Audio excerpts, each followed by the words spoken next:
empezará la mesa Joanna Morfin con el proyecto Digital Artworks, The Role of Conservators in Preserving Digital Heritage. Muchas gracias, Joanna. Adelante. Cojo este, ¿no? Sí, claro. ¿Ahí ya me escuchan? Sí, ¿verdad? Bueno, esta plática es parte de mi investigación doctoral que se llama así, Unstable Events, Conservation and Archivic Practices within Contemporary Art.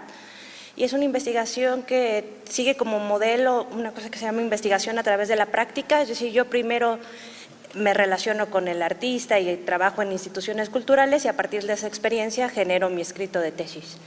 Y la desarrollé en la Facultad de Estudios de Teatro, Televisión y Cinematografía en la Universidad de Bristol.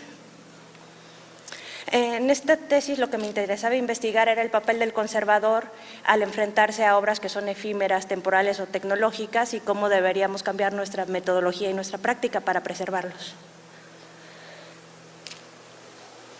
Y bueno, a lo mejor esto no resulta llamativo, pero para mí me interesaba mucho investigar mi papel porque generalmente el conservador, enmarcado por la UNESCO, es aquel que se encarga de preservar el patrimonio cultural. Sin embargo, se ha limitado solamente a conservar el patrimonio cultural material y ha dejado de lado otro tipo de patrimonios. En la escuela donde yo estudié, el paradigma que se sigue es el paradigma científico y se hacen todo tipo de investigaciones para, por ejemplo, aquí vemos el estudio con luces y las estratigrafías y se hacen para determinar qué es original y qué no. Y entonces trata que en nuestro proceso de intervención la obra se regrese al estado ideal o original lo más posible. Bueno, como les dije, en realidad no somos los encargados de salvaguardar solamente el patrimonio material, sino todas las manifestaciones culturales, el amplio espectro del patrimonio cultural. Y desde el 2001 se empezaron a reconocer otro tipo de patrimonio como el audiovisual, el digital y el intangible, donde los conservadores todavía no tenemos mucha incidencia. Y justamente entre estos tipos nuevos de patrimonio encontramos la mayor parte de las manifestaciones artísticas contemporáneas. Y es ahí donde mi investigación se inserta. Y hablo de este tipo de obras. Este es un performance de la artista italiana Sonia Silari, que no se distingue muy bien, pero Sonia está utilizando unos sensores. Ustedes caminan por un pasillo, ven a Sonia, no la pueden tocar, pasan al cuarto de atrás donde está una cosa que le dicen la antena humana, ustedes tocan a la antena humana y ese dolor se le transmite a Sonia. Ahí está un poco la historia, que cuando se presentó por primera vez en Holanda la gente fue muy sensible al tocar a la antena humana y un año después que se presenta en Madrid la gente se entera que al tocar a la antena le producen dolor a Sonia y la tocan hasta desmayarla. Entonces, esto habla de, aunque sean los mismos personajes, la misma obra, quizá los mismos sensores, en la manera en que el contexto, en que la obra se desarrolla en el contexto es único. Esta es otra pieza del pionero de arte digital en México, Arcángel Constantini, que se llama Artificial y se exhibió en el Laboratorio Arte Alameda.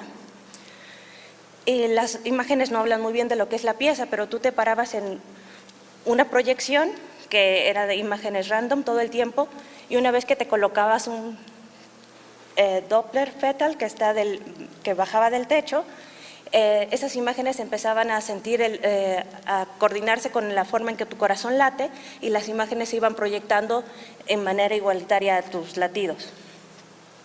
Esto otra vez habla que la pieza por sí sola no existe, sino hay una intervención de la persona, de la audiencia, del participante en este caso. Y bueno, mientras que en Europa, desde finales de los 90 hay innumerables estrategias e iniciativas de investigación. Aquí solo cito algunas, donde ya se dedican a generar modelos de documentación, a replantear la teoría de la restauración, a generar nuevas terminologías y vocabularios para referirnos a estas obras. Incluso se generan posgrados específicos para conservar arte digital y arte electrónico, o museos que ya tienen áreas dedicadas no a la preservación en general, sino a la preservación de media art. En México no pasa lo mismo. Este, por ejemplo, es una foto del SECROPAM, que es el encargado del registro de patrimonio inmueble en nuestro país, de objetos en nuestro país. Y ellos no tienen ninguna especialista en conservación de arte digital y arte electrónico. Son personas que, de la mayoría técnicos, que se dedican a documentar y a registrar el patrimonio sin ninguna especialización académica. Y después, del otro lado, tenemos a la Escuela Nacional de Conservación. Hay muchas licenciaturas ya en el país sobre restauración, pero solamente el ENCRIM ofrece un seminario de 6 meses, seminario taller en conservación de arte moderno. Sin embargo, en la currícula todavía no entran los retos de la preservación del performance o del media art. Entonces, en realidad, en México no hay nadie que se dedique a la preservación del arte digital y el arte electrónico, por lo que nuestra memoria del arte contemporáneo más actual está sumamente en riesgo. Y bueno, esto es lo que les dije que yo intentaba investigar en mi tesis doctoral. ¿Qué hace el conservador cuando se enfrenta a obras que son efímeras, temporales y tecnológicas? ¿Qué hace alguien que durante 5 años lo entrenan a distinguir qué es original y qué no es original, a fijarse desde lo más microscópico, la nanopartícula de la materia, cuando se enfrenta con algo que es efímero, que se va transformando todo el tiempo, que es variable, que no tiene una entidad definida? Y en estos dos tipos de manifestaciones, como el media art y el performance, entran a ese ámbito de lo efímero, lo temporal y lo tecnológico. Y el conservador se enfrenta a un nuevo tipo de deterioro al que no está acostumbrado, que es la obsolescencia tecnológica. Entonces, cuando antes tenías 12 años para restaurar el mural, 13 años o 40 para una pintura, en realidad ahora, si no tomas medidas rápidas, te enfrentas a la desaparición completa del patrimonio. Y bueno, estas eran algunas de mis preguntas. Y lo primero que hice en mi investigación es que dejé de hablar de objetos digitales y objetos electrónicos, y los empecé a llamar eventos, y en específico eventos inestables. Para mí esta idea de que pierda la materialidad y que sean mucho más performativas, este tipo de obras, me lleva más a definirlos como un evento que como un objeto. Y después me di cuenta que la conservación, las herramientas metodológicas de la conservación-restauración le quedan muy cortas a este tipo de patrimonio, y que tendríamos que fijarnos en otras disciplinas como son el digital curation para herramientas más tecnológicas. A mí algo que me abrió completamente el panorama fue rescatar algunas ideas de los estudios de performatividad y de teatro, y sobre todo rescató las ideas de un grupo que se llama Variable Media Network, que se genera en Estados Unidos, y que ellos generan todos un tipo de estrategias de preservación que más tarde les defino. Y después yo definí mi papel de conservador un poco más artístico, y sobre todo encaminado a 2 grandes áreas de investigación, que son la performatividad del documento y la performatividad del archivo. Y después propuse que en lugar de estar hablando de intervención, mínima conservación y otro tipo de vocabulario que se utiliza en la restauración, podríamos empezar a hablar de estrategias de reactivación, y en específica una que se llama Restore Behavior, que en realidad viene de estudios de teatro y que no significa como yo lo uso, pero a mí me sonó como básico para mi investigación. Ahorita les digo por qué también. Y sobre todo me interesaba enfatizar que la conservación se enfrenta, sobre todo ante este tipo de patrimonio, a un cambio de paradigma. Ya no podemos seguir usando el paradigma científico, y tendríamos que movernos a un paradigma performativo y participativo, y sobre todo ver a la conservación no como una disciplina científica que ha querido enfatizar esa área, sino verla como una herramienta social y sobre todo colaborativa.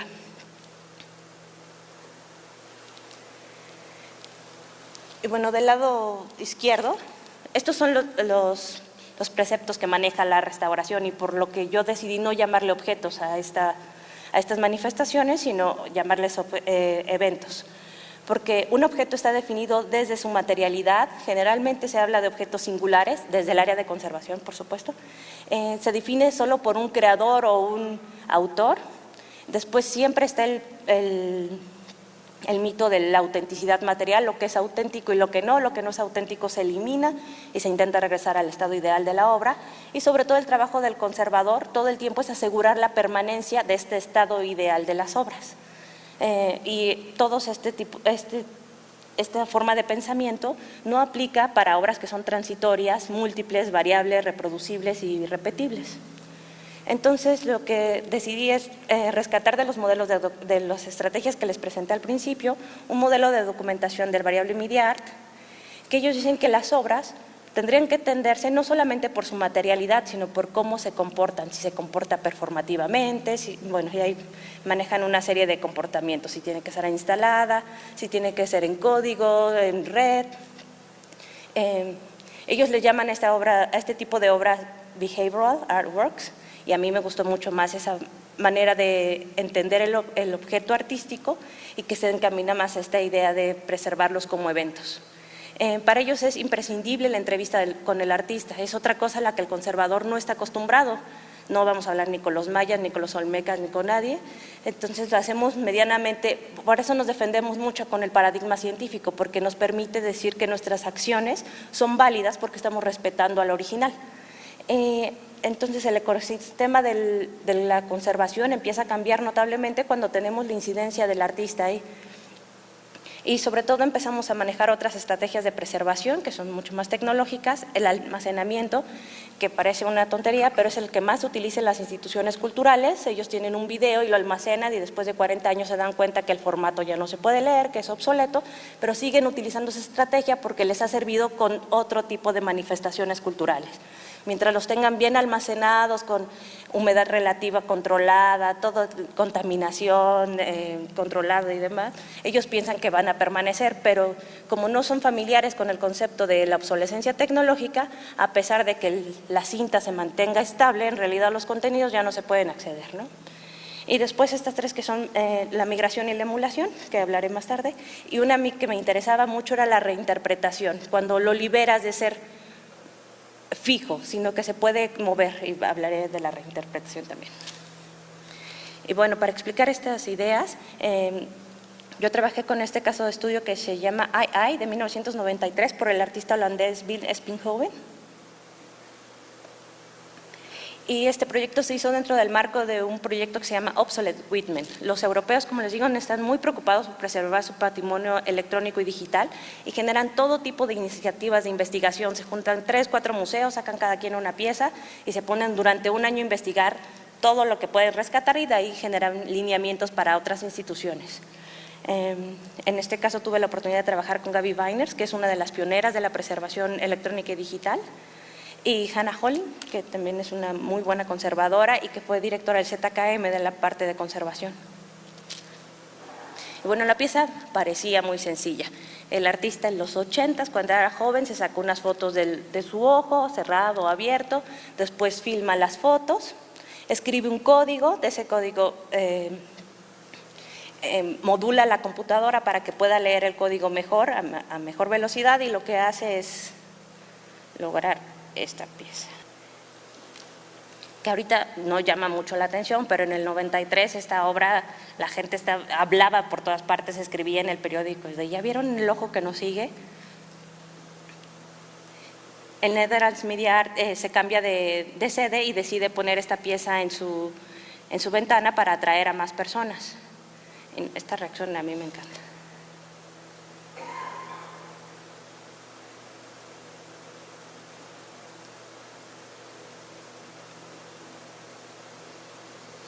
Y toda la documentación de la pieza es igual, toda la gente sorprendida de un ojo que los está viendo todo el tiempo.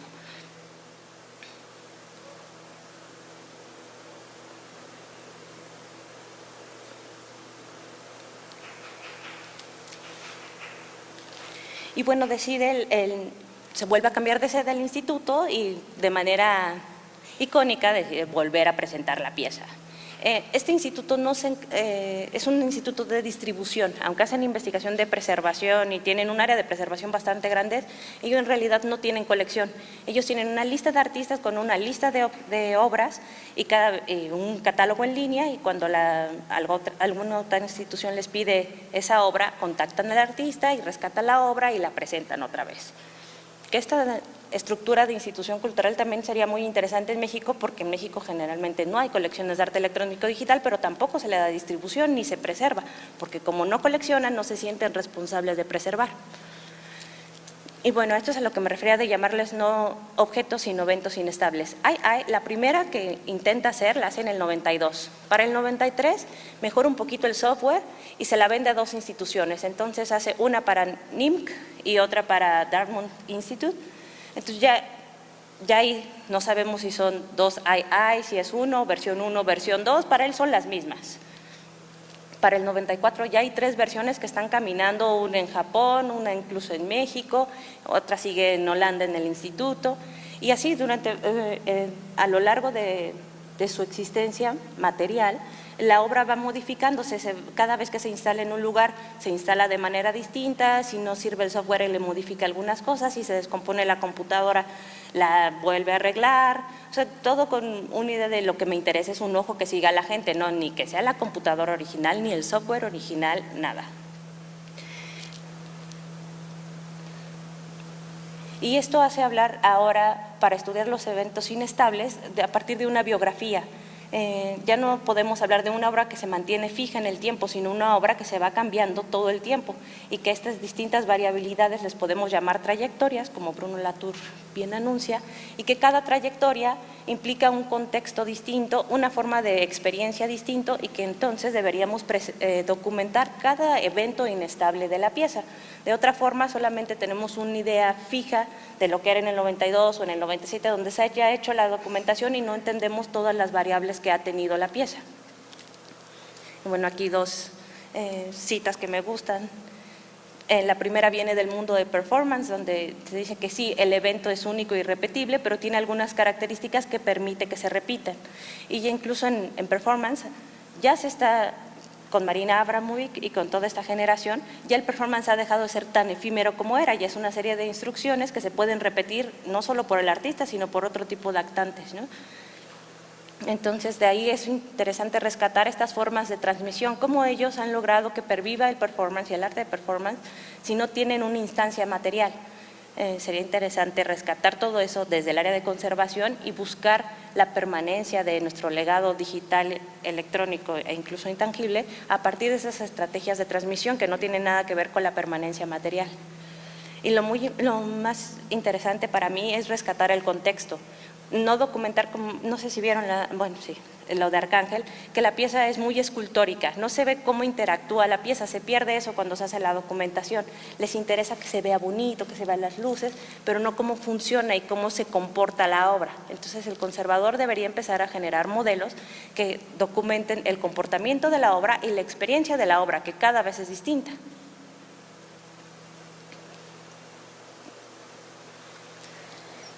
Y bueno, cuando entrevistamos a Bill, nos dimos cuenta que para él, en el 2004, hizo este ojo, no sé si lo ven, sigue siendo la misma idea, para él ese sigue siendo II. Cuando le pedimos que por favor reinstalara la obra en el NIMC, nos dio este ojo, el ojo del 2004, y dijimos, no sentías, queremos la obra original, pero él no entendía a qué nos referíamos con la original, porque sigue usando el mismo software que mueve el ojo, pero utiliza ahora otro tipo de imágenes. A él lo importante fue desarrollar en esa época un software que le permitiera manipular imágenes y que reaccionaran al movimiento del paso de la gente. Entonces, ahí es donde la conservación entra a generar lineamientos. Sí son variables, pero hay un momento en que de tanta variabilidad se pueden convertir en otra especie, y entonces esa otra especie ya se limita. Este sigue siendo II, la del 2004, pero versión 2, mientras tanto todas las anteriores al ojo de color, donde se utiliza el ojo del artista, se consideran II versión 1 con diversas trayectorias y diferentes manifestaciones.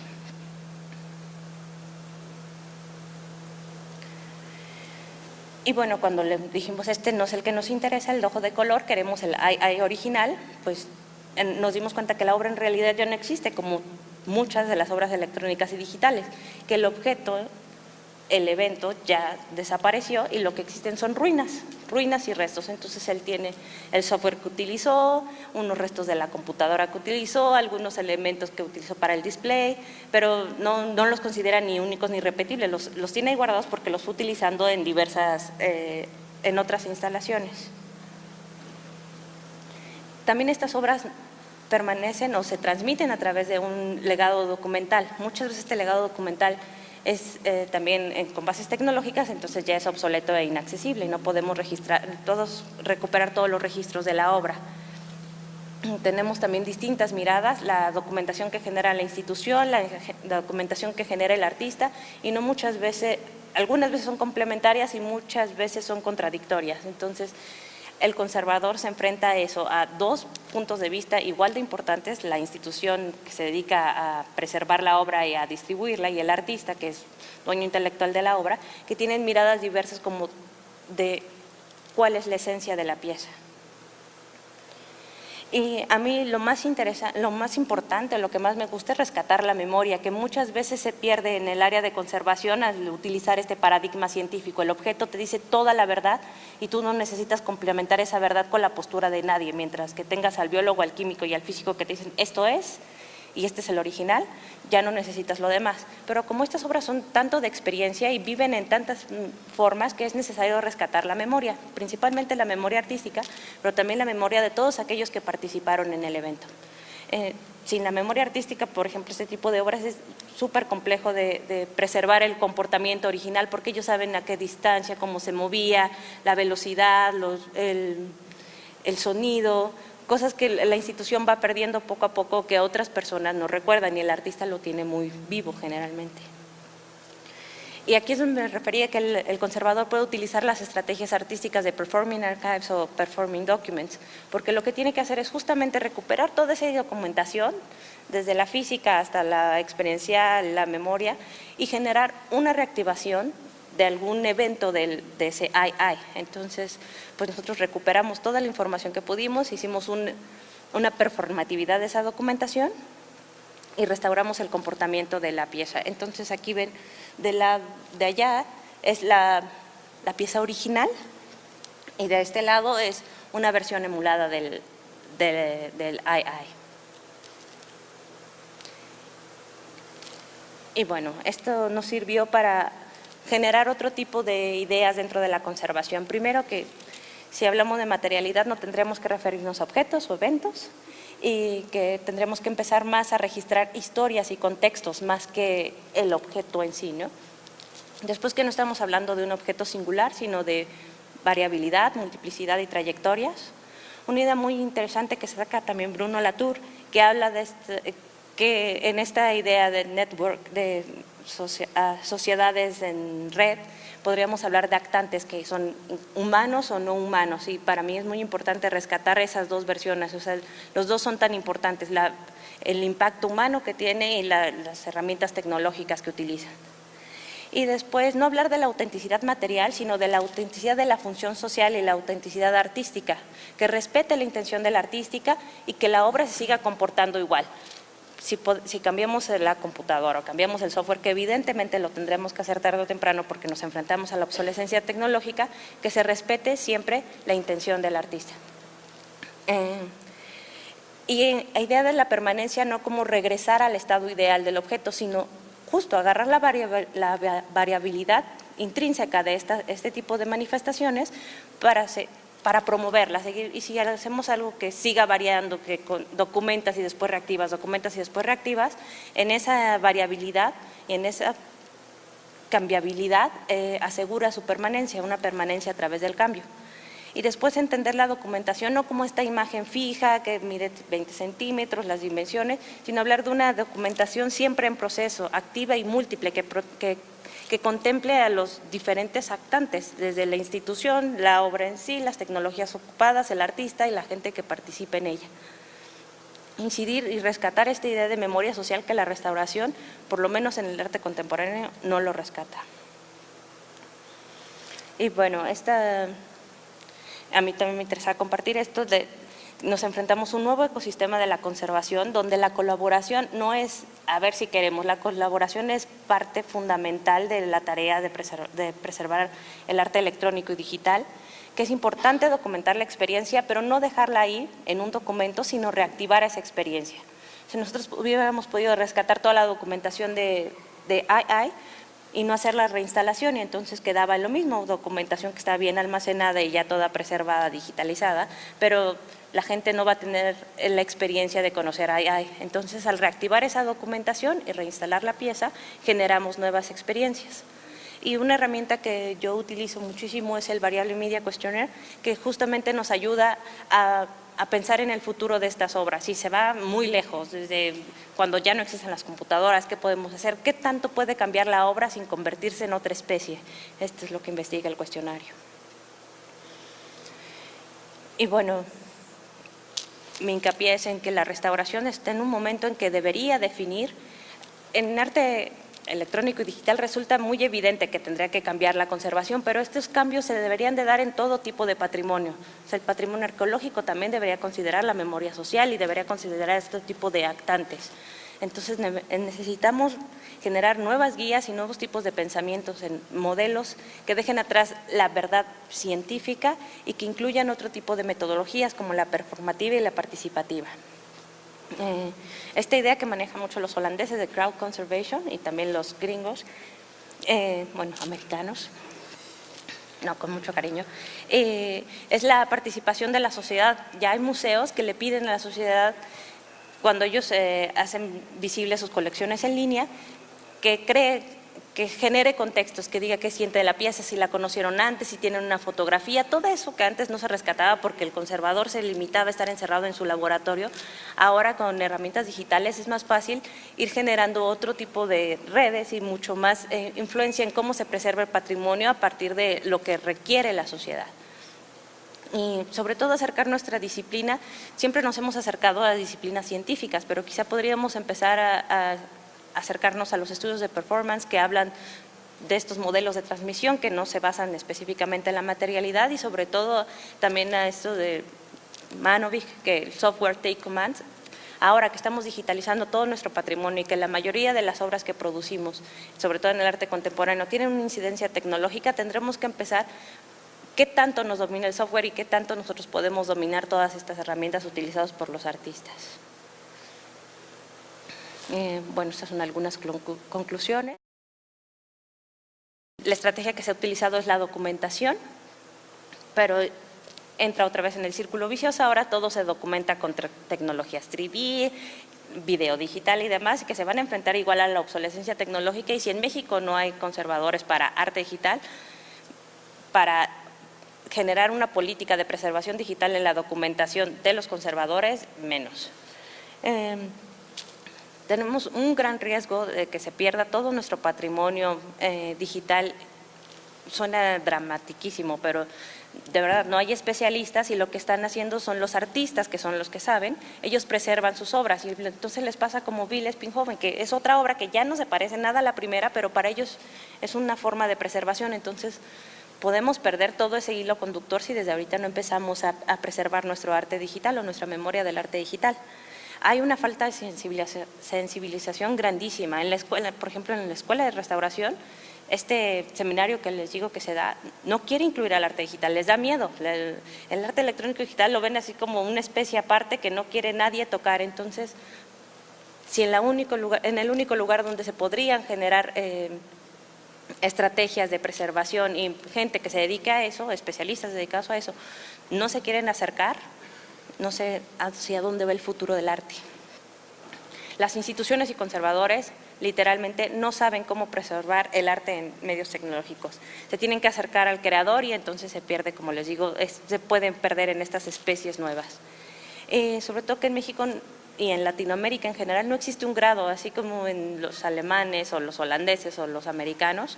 Aquí no se ha creado ningún programa que intente estudiar el arte digital y preservar el arte digital. Y a mí esta frase que es muy tonta, pero me gusta mucho, que dice preservar el arte y no el medio, que es de John Hipólito, del Variable Media.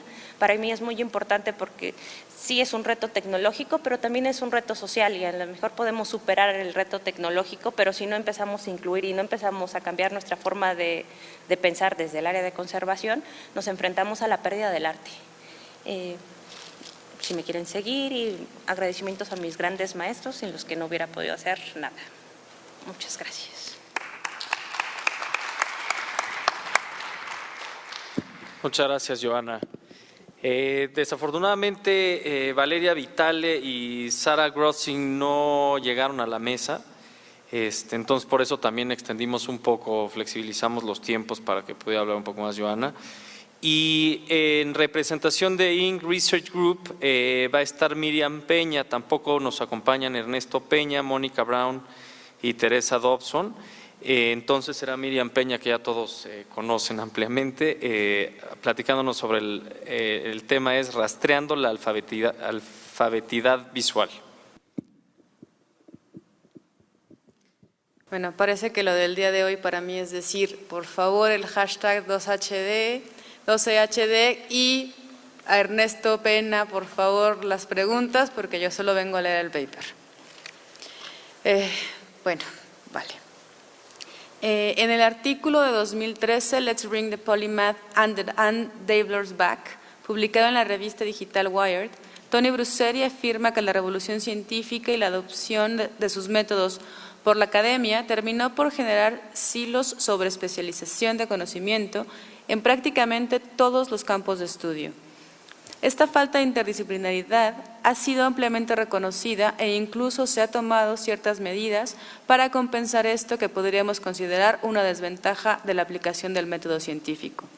En los campos de humanidades y ciencias sociales en Canadá y Estados Unidos se ha adoptado el término movilización del conocimiento para referirse a la transferencia del mismo entre los silos disciplinarios donde éste se genera.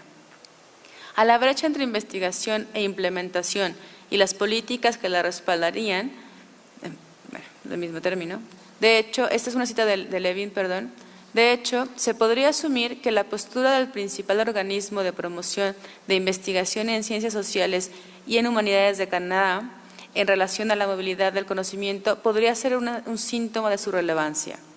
Actualmente, uno de los programas de financiamiento conocido como Connection Program busca apoyar actividades relacionadas con movilidad de conocimiento, tales como la creación de redes de trabajo, la difusión, intercambio y creación conjunta de conocimiento a partir de investigación.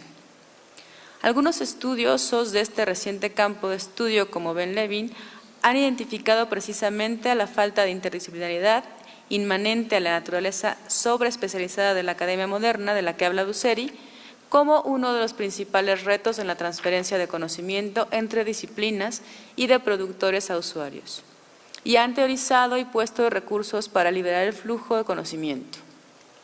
Entre estos recursos se encuentran, en primer lugar, individuos y organizaciones que intermedian entre partes interesadas en la implementación de procesos y estrategias de difusión de conocimiento que han sido conocidos con diferentes nombres dependiendo del campo de estudio. En el caso específico de educación, estos nombres son intermediario, broker de conocimiento o broker de educación, cuyo perfil profesional ha sido definido como un facilitador proactivo que conecta gente, redes de trabajo, organizaciones y recursos, y establece condiciones para crear algo nuevo o agrega valor a algo ya existente. Esta es una traducción de Jackson. En segundo lugar, se encuentran intangibles como herramientas, estrategias y protocolos de investigación, recursos de acuerdo con los expertos en movilidad del conocimiento. Son particularmente limitados en este campo. De acuerdo con Brusseri, las posibles soluciones a esta falta de interdisciplinaridad se encuentran también en perfiles profesionales y estrategias. Brusseri se refiere a los primeros como generalistas, individuos que saben poco sobre muchos campos, un perfil muy raro y poco reconocido, y que va en contravención al enfoque tradicional a la erudición académica, pero cada vez más común en la cultura de negocios, particularmente en los modelos conocidos como startups. Brusseri afirma también que la pericia que estos modelos han demostrado en la participación de investigación auténticamente interdisciplinar prueba que el mundo de los negocios están derrotando a la academia en su propio juego. En lo que respecta a estrategias, Brusseri pareciera responder a la inquietud de Levin sobre las áreas débiles en la movilidad del conocimiento al decir que es necesario enfocarse en las herramientas, no en los campos de estudio, y que necesitamos pensar en términos de módulos y protocolos. Y aún allá, afirmando que las máquinas podrían actuar como socios en este generalismo y que es necesario aceptar el potencial de la tecnología. Irónicamente, la respuesta inmediata, tanto a las demandas de atención a las debilidades de la movilidad del conocimiento expuestas por Levin, como a las propuestas de Brusseri, son precisamente las humanidades digitales. Y la posible falta de conciencia académica sobre este hecho da evidencia inmediata a la falta de comunicación interdisciplinar en humanidades y ciencias sociales, incluso entre aquellos que buscan soluciones puntuales a este problema. Por otro lado, este mismo hecho nos hace darnos cuenta de la enorme versatilidad y potencial de las humanidades digitales, dentro y fuera de la academia. La situación actual del concepto alfabetidad visual, Visual Literacy, en los campos en los cuales se ha promovido como concepto y la evidencia que hemos encontrado y presentamos aquí, pues presentan, bien podrían ser un caso ilustrativo de todo lo mencionado hasta ahora. Alfabetidad visual. Si bien es cierto que de acuerdo a la gran mayoría de la literatura disponible sobre el tema, el concepto alfabetidad visual tiene más de 45 años de haber sido acuñado. Recientemente ha recuperado cierta relevancia debido a su adopción en el campo de la educación en alfabetidad y lenguaje, donde después de que el movimiento de nuevas alfabetidades actualizara la competencia de la alfabetidad de ser puntualmente lingüística a predominantemente semiótica, se consideró toda manifestación y recurso para la transmisión de significado como una de muchas igualmente importantes alfabetidades.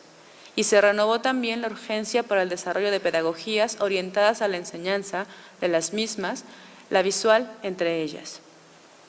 Esta renovada, más no nueva, condición de lo visual en este campo de estudio en particular quedó atestiguada en A Pedagogy of Multiliteracies Designing Social Features, un artículo considerado manifiesto central del movimiento de las nuevas alfabetidades que provocó una oleada de investigación sobre métodos de análisis de producción visual, entre otros temas relacionados. Por desgracia, a decir de muchos académicos y educadores, a 18 años de haberse convocado el desarrollo de estas nuevas pedagogías, las prácticas educativas siguen siendo las mismas en Norteamérica, y muchos teóricos lo adjudican a la falta de modelos de enseñanza. Sin embargo, el hecho de que no existan modelos de enseñanza dentro de un campo específico no significa que no existan modelos en absoluto. A Pedagogy of Multiliteracies no se reconocen previos usos del término alfabetidad visual. Hasta ahora, este campo se ha mantenido ajeno a iniciativas realizadas tiempo atrás en otros campos, tales como el diseño gráfico, disciplina en la cual el concepto se ha manejado exitosamente como una constante en la educación de diseñadores, sin cuestionar demasiado su origen. A la luz de estos hechos, es sencillo suponer que la existencia del concepto de alfabetidad visual se extienda a otros campos más allá de la educación en alfabetidad y lenguaje o del diseño gráfico, que haya testigos de su uso anterior a su acuñación y que las respuestas a muchas de las preguntas que se han formulado en algunos de estos campos en referencia a este concepto se encuentran en otros totalmente diferentes. Pero ¿cómo saberlo? En nuestro entendimiento, una forma de afrontar este problema es estudiar el concepto no desde el concepto mismo, sino desde su movilidad a través de varias disciplinas a lo largo del tiempo transcurrido desde el primer registro disponible hasta la fecha. Es así que con el fin de obtener un mapa de lo más detallado posible de la movilidad de alfabetidad visual, aplicamos un protocolo que dio como resultado el descubrimiento del uso de este concepto desde 1939. La existencia de 3 momentos históricos inconexos en los cuales este fue promovido y las razones para ello, entre otros eventos y circunstancias que no serán detallados aquí, y a continuación describimos dicho protocolo. De acuerdo a sus propios registros, Google conceptualizó Google Books en 2002. Y desde esa fecha a 2010, la multinacional ya había digitalizado casi un 10% de todos los libros existentes, un porcentaje que podemos asumir para la fecha de hoy debe haberse incrementado dramáticamente. Desde su gestación, este proyecto ha recibido fuertes y numerosas críticas, al grado de ser llamado un desastre para los investigadores, de acuerdo con Nürnberg. Críticas que sus defensores han logrado sortear como un solo argumento. A pesar de las fallas del proyecto, es preferible contar con el beneficio de la disponibilidad de los documentos que Google Books facilitó, a adolecer de ellos. Estoy de acuerdo con Dugan y Leonardo. En 2010, Google también anunció el lanzamiento de una interfaz en línea desde la cual es posible consultar las manifestaciones de cierto término o frase de hasta 5 unidades léxicas tomadas del repositorio de Google Books, datados entre 1500 y 2008 o 2009, dependiendo el idioma. Esta interfaz, llamada Google Ngram Viewer, grafica la frecuencia de dichos términos o frases a lo largo del tiempo y ha sido crecientemente aceptada como un recurso de análisis cultural por medios cuantitativos, dando origen al término Culturenomics.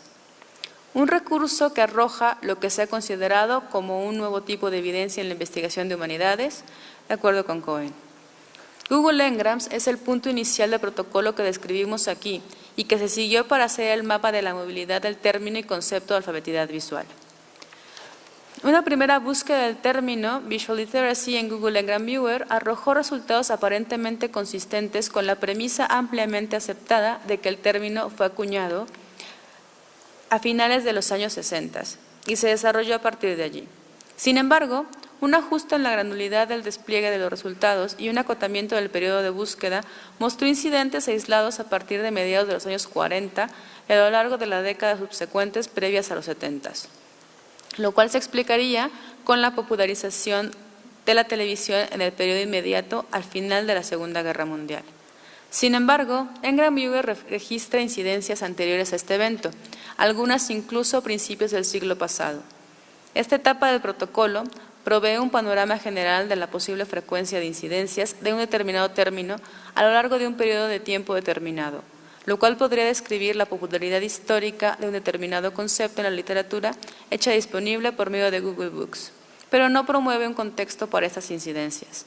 De algún modo, Ngram Viewer nos muestra dónde buscar, pero no nos dice qué hallaremos, y esta información puede ser enmarcada en eventos específicos, como lo sería la influencia de la Segunda Guerra Mundial y la popularización de la televisión mencionadas anteriormente. La información proporcionada por Ngram Viewer no es de ningún modo infalible. Mucho se ha hablado de errores en los resultados de búsqueda, muchos de ellos errores típicos de cualquier proceso de digitalización, como la confusión entre la combinación RN y la letra M, el número 1 y la letra L, y las letras B y H itálicas en algunas fuentes tipográficas. Otros, errores en la captura de datos correspondientes al documento digitalizado. Por ejemplo, en el caso específico de la búsqueda del término alfabetidad visual, aquellas incidencias correspondientes a documentos entre 1895 y 1910 corresponden realmente a documentos publicados en los años 80 y 90. Todos estos factores nos obligaron y obligarían a cualquier investigador a revisar individualmente estas incidencias aisladas. Dado que Google Ngram Viewer despliega gráficamente las incidencias que se dan dentro del repositorio de Google Books, es lógico asumir que el o los documentos que contienen estas incidencias sean accesibles en Google Books, siguiendo esta lógica y utilizando las herramientas de búsqueda de la interfaz, particularmente las que permiten la restricción de búsqueda a fechas determinadas. Fueron localizados cada uno de los documentos que podrían contener estas incidencias. Muchos de estos documentos resultaron ser pistas falsas. Sin embargo, la aparición del término en un documento de 1939 no solo resultó legítima, sino relevante con las discusiones que se mantienen actualmente alrededor del tema. El documento en cuestión se titula The Art Museum of the Secondary School, escrito por Roger Tyler Davis, un académico y crítico de arte en el cual se describe un panorama general de la situación de la educación del arte en Estados Unidos durante los años 30 y de la forma en la cual los museos habrían servido como catalizadores de bienestar social. En este documento, Davis argumenta que uno de los principales beneficios de los museos como espacios educativos es su contribución al desarrollo de la alfabetidad visual, la cual contextualiza al afirmar que saber escribir y leer ya no es suficiente.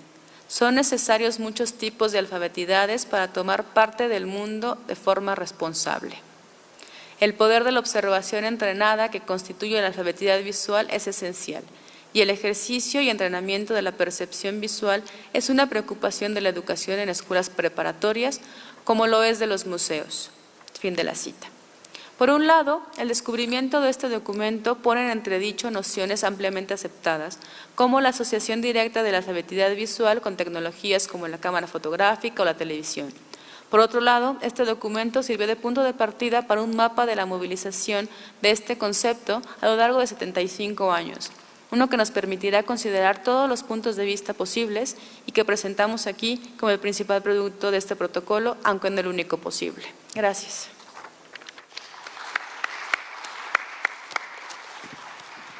Muchas gracias, Miriam. Abrimos la sesión para preguntas, si alguien tiene alguna. Mi comentario, más que pregunta, va para Joana. Quería darte la enhorabuena por la presentación. Me ha encantado. Además, creo que tocas algunos de los aspectos más controvertidos que ahora mismo tiene la cultura artística digital. Y efectivamente uno de los problemas con los que nos hemos encontrado a la hora de construir catálogos digitales es que hicimos la transposición directa de registros documentales que estaban documentando objetos en su materialidad y por tanto lo que hicimos es trasladar nuestra cultura material del objeto al ámbito de lo digital. Lo que te quería comentar es que no sé si conoces el grupo de la Universidad de Barcelona que está trabajando justamente sobre los problemas de documentación digital, de las políticas de archivo, del arte digital que dirige Ana María Guasch. Sí, conozco a Ana María ¿Sí? y a Pau, sí. Ah, perfecto, estupendo. Gracias. Muchas gracias.